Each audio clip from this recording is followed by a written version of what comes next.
አንድ አጭር ታሪክ ልነግራችሁ እፈልጋለሁ። ሁለታችሁም እኮ በእግዚአብሔር ፊት አንድ ናቸው። ከአንቺና ከሱ ከአንተና ከሷ ማንም የሚበልጥ የለም። በእኩል መልክ ነው እግዚአብሔር የማያቸው። የእግዚአብሔር እይታ ደግሞ ዝም ብሎ አይደለም።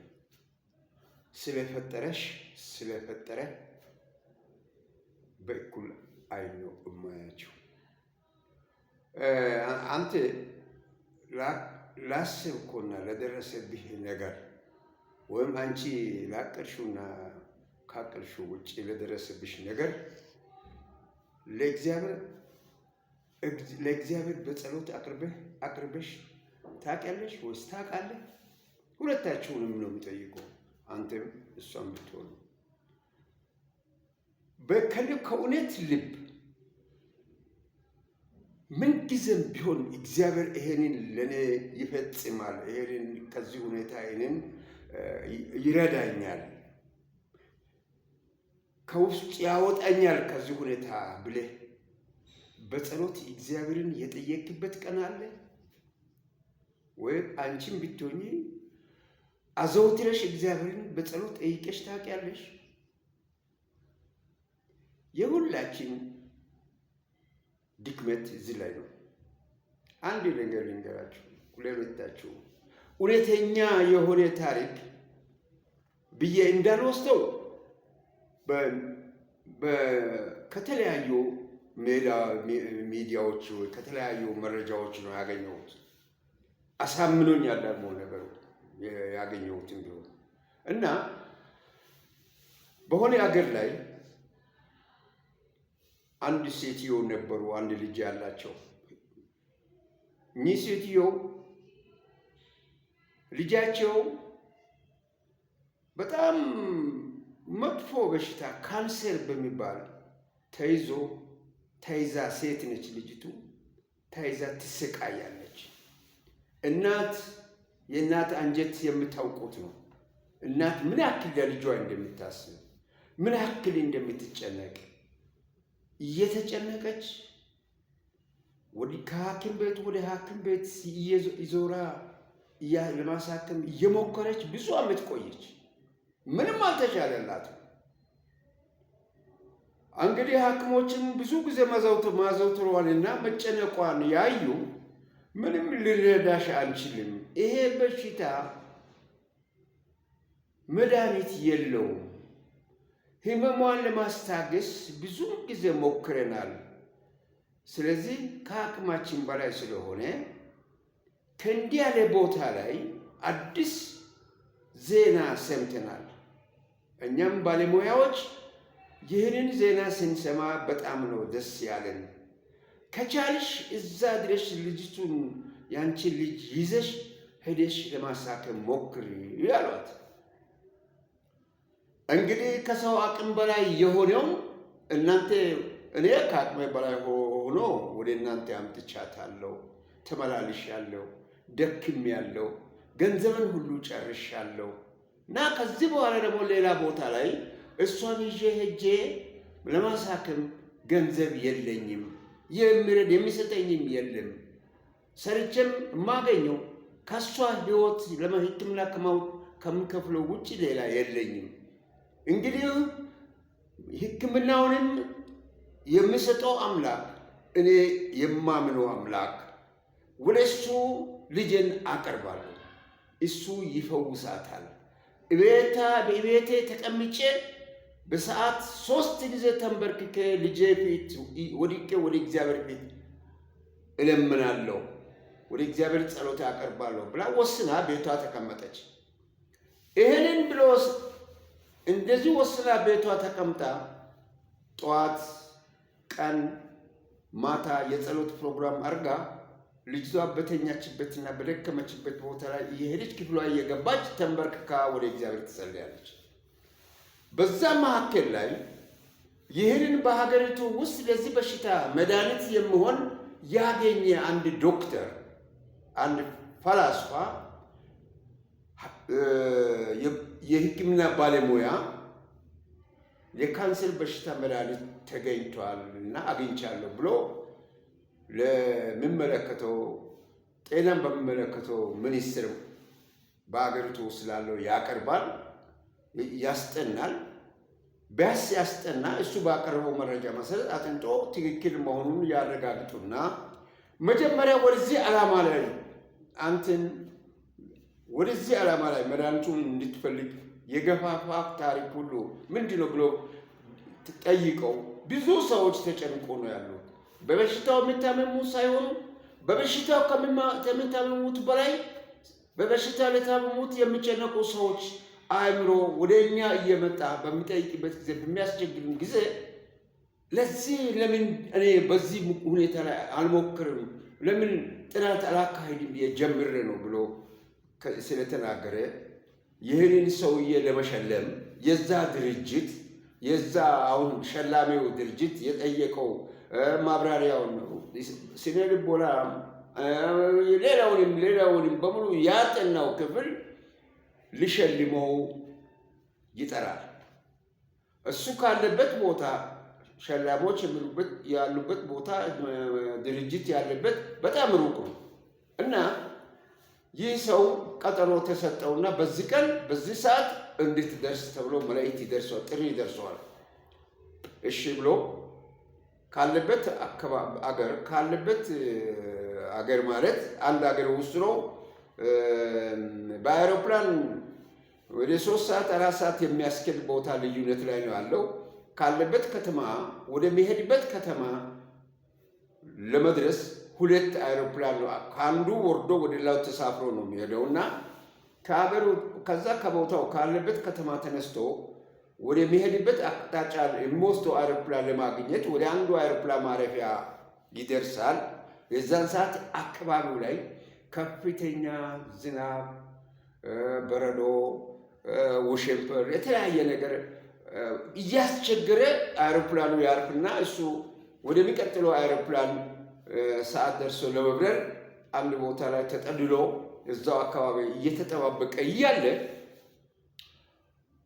ዝናቡ፣ በረዶ፣ የአየር ሁኔታው ሌላ አይሮፕላን እንዳያርፍ ኤርፖርቱን ያደርጋል። ሁለተኛ ደግሞ ከታች ከውስጥ ያለው አይሮፕላን እንዳይበር በረራ ሁሉ የከለከለ በረዶ ሆነ እና ሰውየው ተጨነቀ።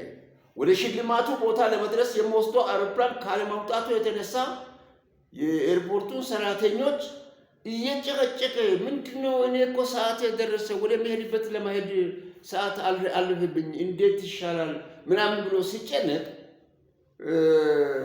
አስተናጋጆች ወዴት ነው የምትሄደው አንተ? እንዲህ ያለ ቦታ ነው የሚሄደው እንዴ? ይሄማ ቅርብ አይደለም እንዴ? እንዲህ ያለ ቦታ ለመሄድስ ዛሬ አውሮፕላኑ የሚያርፍበት የአየር ጸባዩ እስከሚስተካከል ድረስ አውሮፕላን ስለማያርፍ ለምን በመኪና አትሄድም ይለዋል። እንዴ መኪና እኛ ከየት ሀገር እኛ እናዘጋጅልሃለን፣ በመኪና ወደምትፈልግበት ቦታ ሄድና ይል ብለው ሀሳብ ይሰጡታል። እሺ አለ፣ ተቀበለ። መኪና ተሰጠው።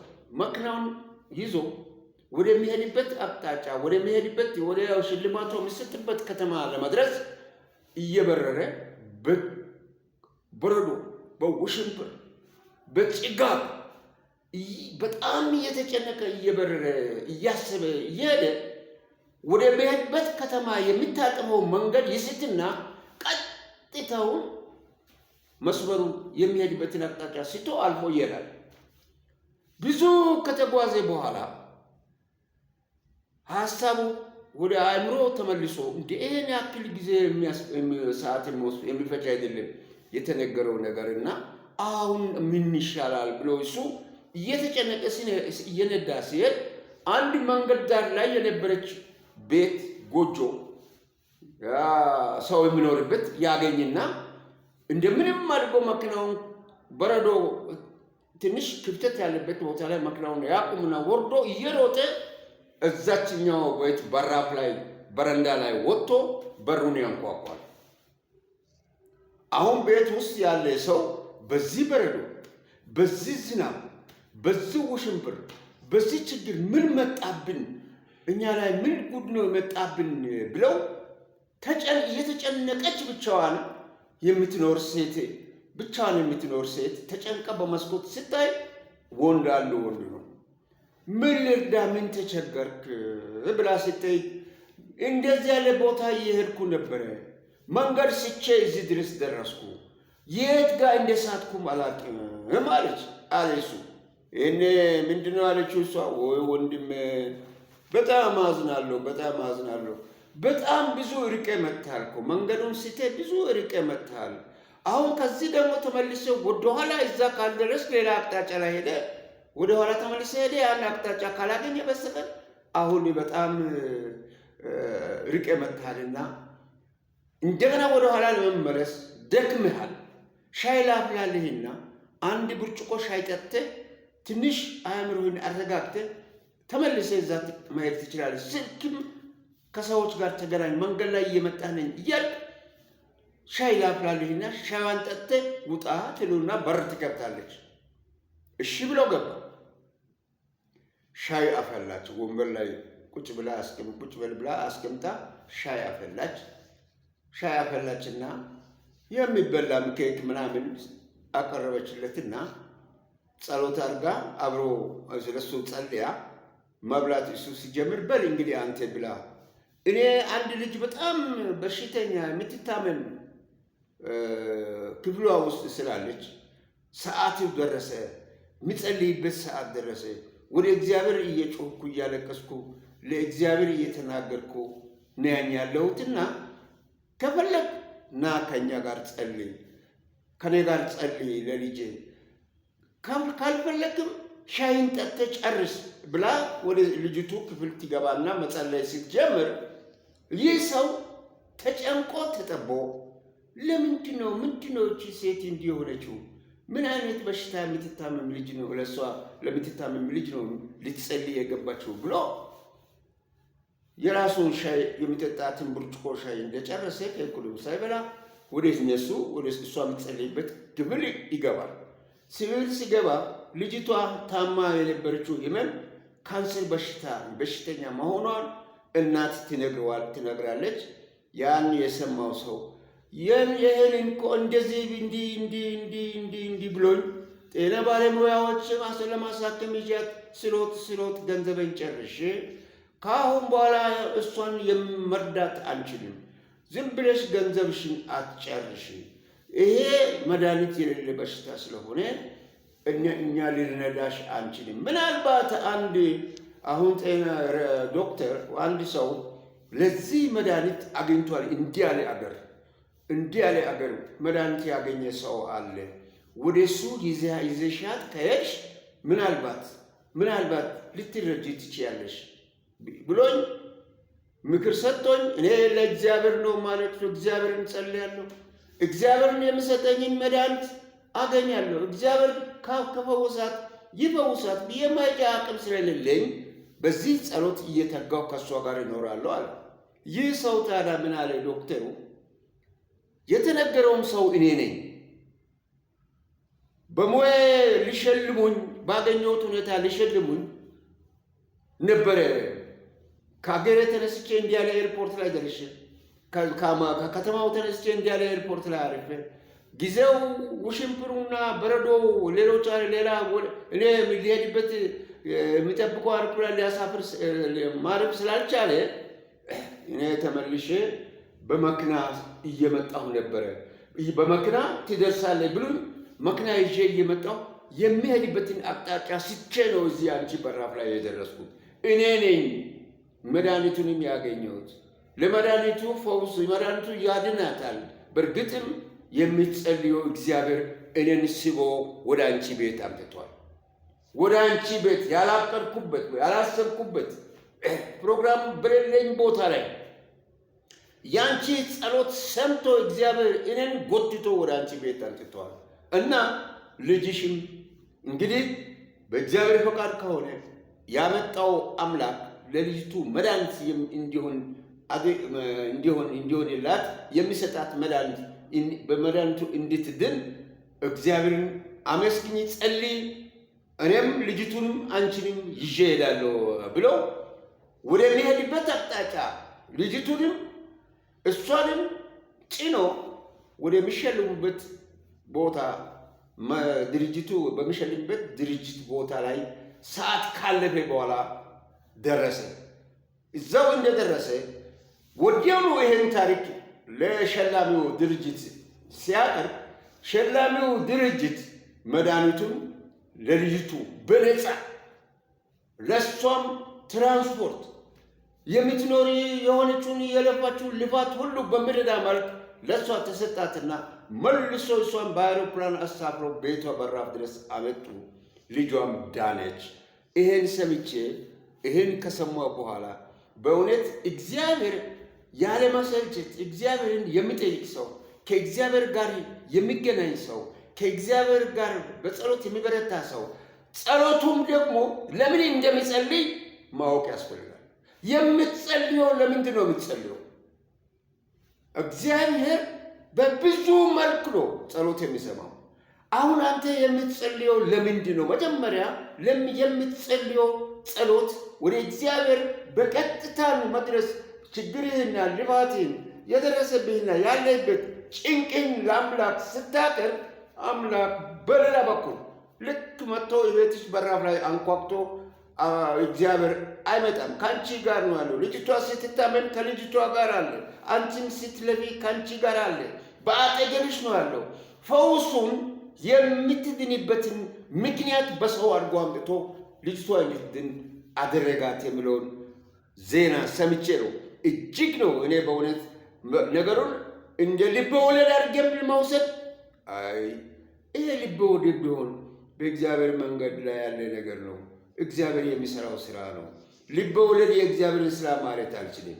እኔ አንድ ጊዜ ይሄን አይነት ሁኔታ በእርግጥም አንድ ፈላስፋ የጻፈው መጽሐፍ አንብቤያለሁ። ይህም መናኝ ጉዞ የሚባለው መጽሐፍ መናኝ ጉዞ የምትባል መጽሐፍ ድሮ በልጅነቴ ነው ያነበብኩት። መናኝ ጉዞ በልጅነቴ ነው ያነበብኩት። ይህ የመናኝ ጉዞ ታሪክ እስካሁን ድረስ ከህሊናዬ አልጠፋም ነበረ። ይህን መናኝ ጉዞ መጽሐፍ ለማግኘት ብዙ ጥሬያለሁ፣ ብዙ ለፍቻለሁ፣ ብዙ ሰው ጠይቄያለሁ። ለማንም ሊያቀርበኝ ሊሰጠኝ አልቻለም።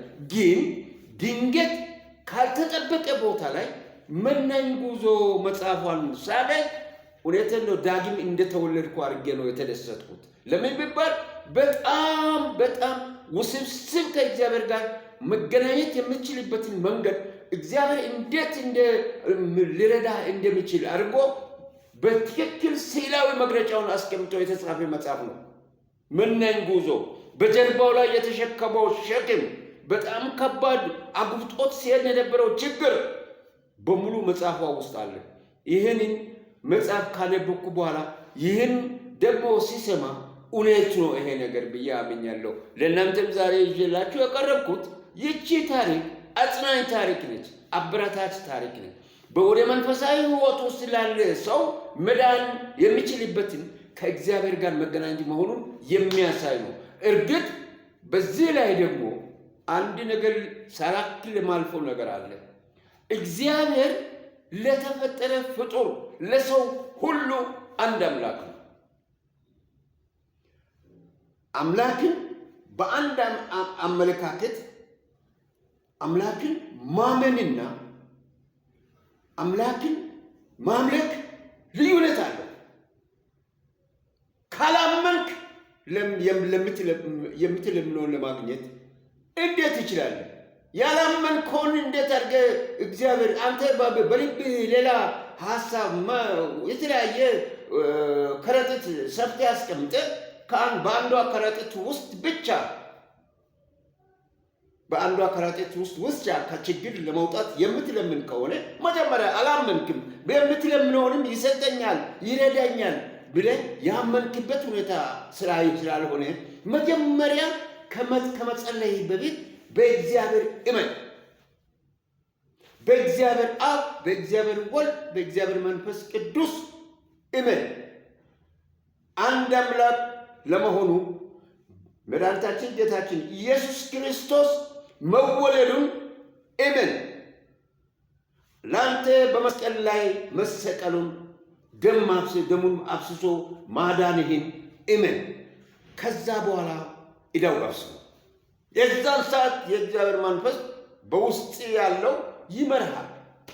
ይሄን ነው ተጨማሪ አድርጌ ከታሪኩ ተጨማሪ አድርጌ የማቀርብላችሁ።